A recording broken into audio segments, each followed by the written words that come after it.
vitsy ihany koa ireo antoko politika sy fikambana politika samihafa no mangataka n'Andriamatoa Fleury Rakotomalala hilatsaka fidiana amin'ny fidianana filoham-pirenena ho fantatra atsoatsy ny fanapahakevitra ty farany manoloana izay filatsaka fidiana izay na tsy io no isan'ny fanambarana nandritry ny fahatongavany tena seranam-piaramanidina iraisam-pirenena teny Ivato no maraina teo Claude solution sy mamirasoanay vao nanaraka kaiky izay vaovao zay.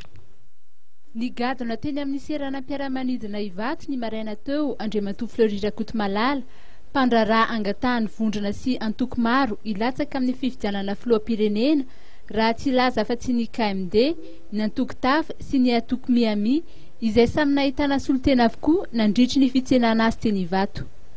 Taorian'ny fahatongavany dia nilosa avy hatrany tamin'ny fifampidiniana samihafa niarahana tamin'ireo izay nangataka ny filatsaham-pidiana i Fleury Rakotomalala.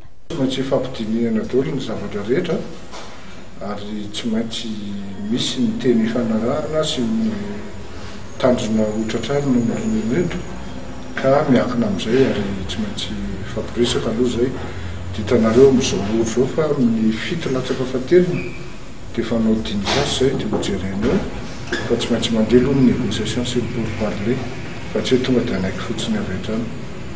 Tsy maintsy anao état des lieux ahoana marina moa zareo iza marina zareo. Ny tontolo ara-toekarena no tena ahafantarany maro any Fleury Rakotomalala.